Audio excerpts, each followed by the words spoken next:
নাসিরনগরে বোরো খেতে আগাছার ঘনকটা, দুশ্চিন্তায় ফান্দাউকের কৃষকরা।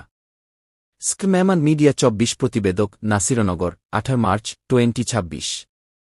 ব্রাহ্মণবাড়িয়া জেলার নাসিরনগর উপজেলার ফান্দাউক ইউনিয়নে চলতি মৌসুমে বোরো ধানের বাম্পার ফলনের আশা থাকলেও কৃষকদের কপালে চিন্তার ভাঁজ ফেলেছে ক্ষেতের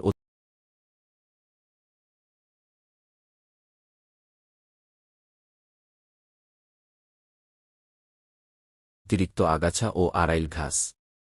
ধান গাছের চেয়ে আগাছার বৃদ্ধি বেশি হওয়ায় ফলন বিপর্যয়ের আশঙ্কা করছেন স্থানীয় চাষিরা। মাঠের বর্তমান অবস্থা। সম্প্রতি ফান্দাউক ইউনিয়নের বিভিন্ন ফসলি মাঠ ঘুরে দেখা গেছে, বোরো ধানের সবুজ কচি চারার ফাঁকে ফাঁকে ছেয়ে গেছে আগাছা। বিশেষ করে আড়াইল নামক এক ধরনের ক্ষতিকর ঘাস ধানের জমিকে প্রায় ঢেকে ফেলেছে। কৃষকদের মতে এই আড়াইল ঘাস ধানের পুষ্টি শোষণ করে নেয়, ফলে ধান গাছ দুর্বল হয়ে পড়ে এবং ফলন ব্যাপকভাবে কমে যায়। শ্রমিকের সংকট ও ব্যয় বৃদ্ধি। ফান্দাউকের একজন ভুক্তভোগী কৃষক জানান, তার একটি বড় ধান জমিতে আগাছার পরিমাণ এতটাই বেশি যে তা পরিষ্কার করতে অন্তত 7 জন অভিজ্ঞ নিড়ানি শ্রমিকের প্রয়োজন। বর্তমান বাজারে শ্রমিকের মজুরি বৃদ্ধি পাওয়ায় এই বাড়তি খরচ মেটাতে হিমশিম খাচ্ছেন সাধারণ চাষিরা। সময়মতো এই ঘাস পরিষ্কার করতে না পারলে ধানের শীষ আসার প্রক্রিয়ায় ব্যাঘাত ঘটবে। জমিতে যে পরিমাণ ঘাস আর আড়াইল হয়েছে তাতে ধান চেনা দেয়।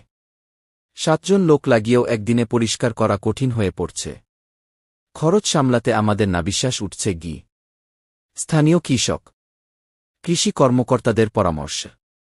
আগাছা দমনে কৃষি বিশেষজ্ঞরা কৃষকদের দ্রুত পদক্ষেপ নেওয়ার পরামর্শ দিয়েছেন। তারা জানান, ধানের চারা রোপণের 15-20 দিনের মধ্যে প্রথম নিড়ানি দেওয়া জরুরি।